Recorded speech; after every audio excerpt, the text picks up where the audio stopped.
Après cette vidéo, tu connaîtras exactement de quelle meilleure façon tu devrais prier afin que tout ce que tu réclames ou que tu désires soit exaucé. Je tiens d'abord à rappeler que nous avons longtemps prié, mais de la mauvaise manière. Et beaucoup de nos prières ne sont pas exaucées parce que nous les avons établies sur une mauvaise fonction, une mauvaise base, et même parfois dans la mauvaise position, spirituellement parlant. La dernière fois, ça fait pas quelques 2 à 3 jours, j'ai fait une vidéo dans laquelle je demandais aux parents de ne pas apprendre à leurs enfants à prier. Beaucoup m'ont condamné en commentaire, mais j'ai compris leurs opinions. Cette vidéo, je réitère ceci. Lorsque je vous dis de ne pas apprendre à vos enfants à prier, c'est pour vous permettre de laisser le génie avec lequel les enfants naissent grandir en eux. Lorsqu'une personne vient au monde, cette personne a des caractéristiques spirituelles dont le parent ignore. À pas de temps, le parent se comporte subitement comme un être qui va apprendre des choses à un enfant. Pourtant, il pourrait d'abord, dans un premier temps, ou alors dans un préambule, observer de cet enfant-là, puis savoir dans quel domaine, dans quel volet devrait le canaliser. Dieu n'est pas cet être-là que vous allez apprendre à l'enfant, où il devrait se canaliser, ou bien quelqu'un qui se trouve quelque part, ou sur un objet, ou sur une photo. Car le divin vit en toutes choses. Dans toute nature se trouve le divin, dans toute chose se trouve le divin, et toute créature qui vit et respire vit avec le divin. On peut le contempler dans toutes choses. Je ne sais pas combien de fois je vais vous le dire, mais je veux m'illuminer que vous vous éveillez. Je ne juge personne, je ne condamne personne. Mais le Dieu qu'on nous a tant appris à prier, qui se trouvait au ciel, qui était dans une maison appelée église, qu'on devrait aller par là le chercher, qui était dans un endroit précis, n'est pas le Dieu qui nous a créés. Le Dieu créateur est celui qui vit et respire dans toutes choses. Alors sachez qu'en vous se trouve le Dieu dont vous cherchez partout. Et nous naissons avec cette conscience-là qui permet que, à chaque fois qu'on est en erreur, qu'on puisse savoir qu'on a fait quelque chose de pas bien, que ça devient un véritable problème. Aujourd'hui, qu'est-ce qu'il faut faire? Aujourd'hui, je suis arrivé à un stade où je vais vous faire comprendre l'importance de la prière. On nous a tant appris à prier comme ça. Mais bien sûr que c'est faux. Parce que lorsque vous priez comme ça, vous êtes dans un cadre de libération d'énergie. Car lorsque vos deux mains se joignent, ce n'est pas pour acquérir, c'est pour libérer.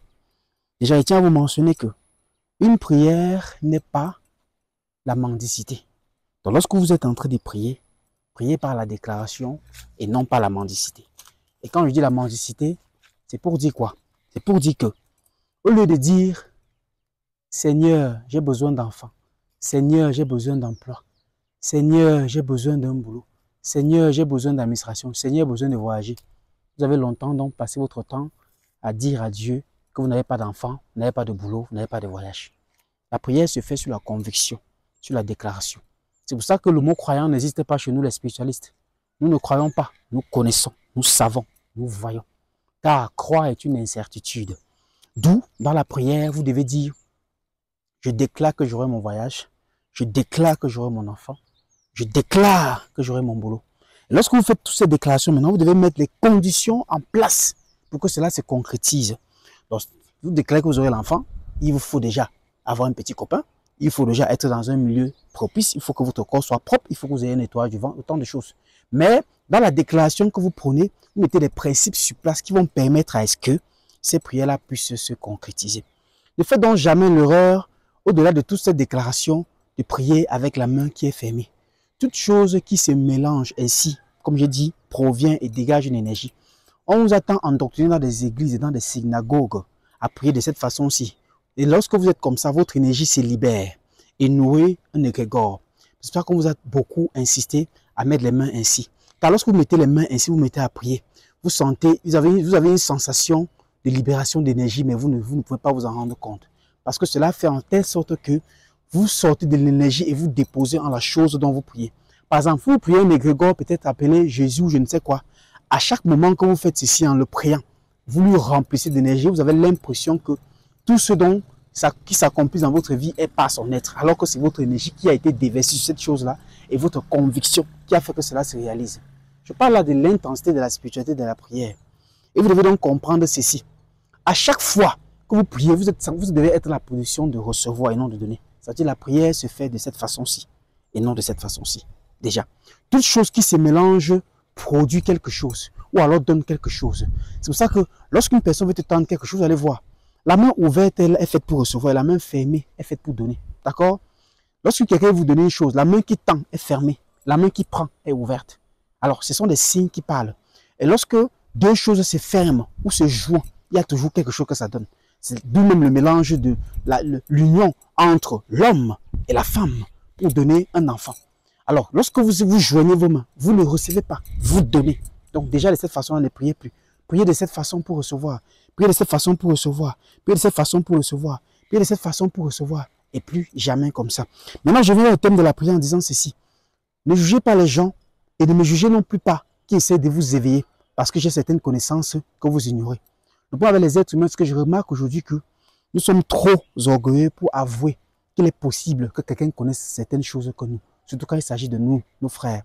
Nous sommes beaucoup plus contents ou bien plus faciles, plus récepteurs de prendre les choses des autres, d'avoir le complexe d'infériorité, de savoir que tout peut venir seulement, tout ce qui est bien et bon peut venir seulement peut-être des Occidentaux ou je ne sais qui.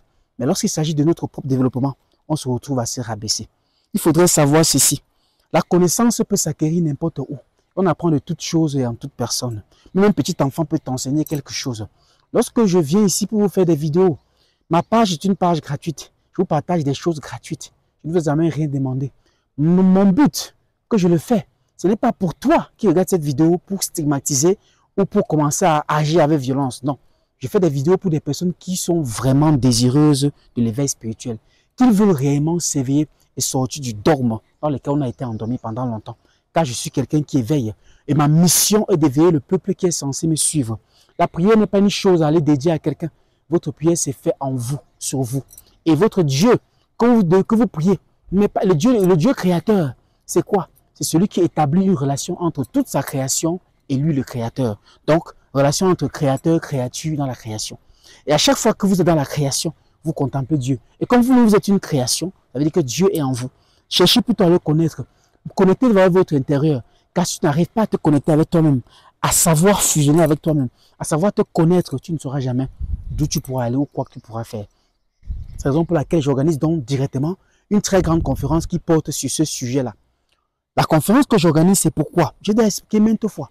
C'est parce que je veux que ce jour-là, non seulement les enseignements que je pourrais vous donner sur la spiritualité, les astuces de guérison à la maison, beaucoup de secrets concernant la spiritualité, certains dogmes dans lesquels on pourra se délivrer, les bonnes explications de déblocage, ce qui concerne la spiritualité de la maison, la spiritualité des travaux, la spiritualité des villages, nos traditions, nos coutumes. Bref, il y a beaucoup de choses par lesquelles je pourrais entrer dans cette conférence-là. Mais le thème est ceci, l'éveil spirituel africain. D'où viens-tu? Dans d'où viens-tu? Donc, j'élaborais beaucoup de relations qui te permettra déjà toi, qui sera présent à cette conférence, de comprendre ta mission de vie, d'avoir l'arbre généalogique de ton être. D'où viens-tu? Parce que l'être que tu es aujourd'hui, jadis, quelqu'un dans ta famille était comme ça. Vous voyez? Et cette personne-là s'est réincarnée forcément en toi. Ce que vous appelez résurrection n'est pas une chose qui se fait seulement dans le cadre de l'occidental ou d'un égrégore appelé Jésus-Christ. Tout être humain est une résurrection. Car ce que tu es aujourd'hui n'est pas une première chose, c'est une seconde chose qui jadis vivait et qui s'est réincarnée en toi. Et quand on parle de résurrection, on ne parle pas de la chair, mais de l'esprit. Alors, je t'invite à cette conférence pour que tu puisses développer avec moi des idées et des questions au cours desquelles je vais partager des connaissances fondées sur lesquelles j'ai basé éveil spirituel africain. D'où viens-tu et d'où vas-tu? Dans laquelle tu trouveras ta mission de vie. Tu trouveras également quel est ton rôle dans ta famille, ta place. Et selon les éléments que je vais expliquer, tu comprendras comment est-ce que tu peux arriver à comprendre ton propre être sans plus dépendre de quelqu'un. Car la spiritualité n'est pas un dogme comme la religion. Nous faisons dans la libération. La religion fait dans l'endoctrinement, la captivation. Alors aujourd'hui, je t'invite à cette conférence qui se tiendra exactement le soir du 19 octobre 2024 au Cameroun, dans la ville de Douala, à Rond-Poulain, ici à l'hôtel Ambrosio nommé Hôtel Makepe Palace. Je t'invite à cette conférence qui sera de 3 à 4 heures, de 17 heures à 21 heures, voire 22 heures. Le numéro de réservation sur WhatsApp uniquement. Moi, je ne fais pas dans les choses des arnaques. N'allez pas envoyer votre argent ailleurs. Le numéro de réservation sur WhatsApp uniquement est le 651 63 43 07. J'ai dit pour ceux qui sont locaux, il y a des numéros orange que j'ai mis pour ceux qui vont appeler étant local. Mais ceux qui sont internationaux, qui ne seront pas là, je dis ne vous inquiétez pas. Faites votre réservation. Vous aurez la vidéo intégrale de la conférence qui vous sera dédiée afin que la connaissance soit partagée et soit répandue. Vous connaîtrez la vérité vous affranchira. À très bientôt. C'était le Luminendia qui était là pour allumer votre cerveau. À très bientôt.